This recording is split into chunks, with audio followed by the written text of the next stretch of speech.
Mukunda jewellers వారి Purvi gold and diamonds November 1న KPHB లో ఘనంగా ప్రారంభం. ఓపెనింగ్ ఆఫర్ గా ప్రతి 3 లక్షల కొనుగోలుకు ఒక బంగారు నాణెం ఉచితంగా పొందండి.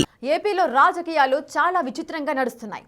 ఒకవైపు అధికారంలో ఉన్న కూటమి ప్రతిదానికి వీలైనంత ఎక్కువ ప్రచారం చేస్తూ అనుక్షణం ప్రజల నాలుకలపై ఉండటానికి ప్రయత్నిస్తుంటే, మరోవైపు ప్రతిపక్ష పార్టీల అధ్యక్షుడు ఎక్కడో ఉంటూ ప్రజలకు దూరం అవుతున్నారనే అభిప్రాయం చాలా మందిలో ఉంది. దానికి తగ్గట్టే మాజీ ముఖ్యమంత్రి వైఎస్ జగన్ కీలక సమయాల్లో ఏపీలో ఉండటం లేదన్న విమర్శలు కూడా ఉన్నాయి. ఇప్పుడు ఆయన చెల్లెలు రాష్ట్ర కాంగ్రెస్ అధ్యక్షురాలు వైఎస్ షర్మిల కూడా అదే బాటలో ఉంటున్నారు. రాజకీయాల్లో ఇది సరైన స్ట్రాటజీ కాదని నిపుణులు అంటున్నారు.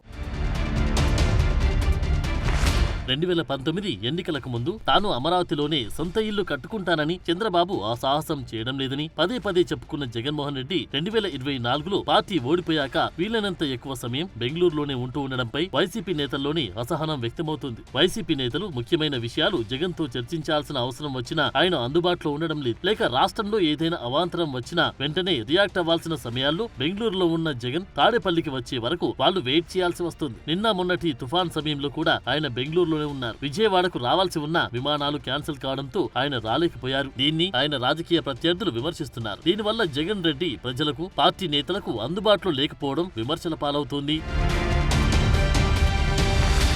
రాజకీయంగా అన్నతో విభేదించి సొంత దారిలో వెళ్తున్న షర్మిల నివాసం విషయంలో మాత్రం అన్నబాటలోనే వెళ్తుందన్న అభిప్రాయం జనాల్లో ఉంది. నిజానికి ఏపీ కాంగ్రెస్ అధ్యక్షురాలిగా ఉన్న ఆమెపై సొంత పార్టీ నుంచి చాలా విమర్శలు వస్తున్నాయి. పార్టీలో అసమ్మతిని సానుకూలం చేసుకోవాల్సిన అవసరం ఆమెకు ఉంది. తుఫాను లాంటి విపత్కర పరిస్థితుల్లో అధికారంలో ఉన్నా లేకపోయినా రాజకీయ పార్టీల అభ్యర్థులు ప్రజలకు, నేతలకు అందుబాటులో ఉండడం సహజం. దాంతో క్షేత్రస్థాయిలో పార్టీ నేతలకు ఒక భరోసా ఉండడంతో పాటు సమన్వయంతో పనిచేసే అవకాశం ఉంటుంది. కానీ షర్మిల వీలైనంత ఎక్కువగా హైదరాబాద్ లో ఉండడానికి ప్రాధాన్యత ఇస్తున్నారు. విజయవాడ సమీపంలో ఇల్లు కొన్నారన్న ప్రచారం జరిగినా ఆమె ఇంతవరకు అక్కడికి వెళ్లింది లేదు. మరోవైపు ఆమె కుటుంబ సభ్యుల వ్యవహారాల రీత్యా ఎక్కువగా విదేశాల్లో ఉన్న పిల్లల దగ్గరికి వెళ్తున్నారు. మరోవైపు వైఎస్ రాజశేఖర రెడ్డి వారసుడిగా తన కుమారుడు రాజారెడ్డిని ప్రొజెక్ట్ చేసే ప్రయత్నాలు చేస్తున్నారు. PCC పీఠం లాంటి కీలక బాధ్యతలు ఎత్తుకున్న షర్మిల తాను హైదరాబాద్ లో ఉండాల్సిన అవసరం చాలా ఎక్కువగా ఉంది. కానీ ఎందుకు మరి ఆమె ఇక్కడ నివాసం ఉండడం లేదు? ఇది రాజకీయంగా చాలా రాంగ్ స్టేటస్ అని విశ్లేషకులు చెప్తున్నారు.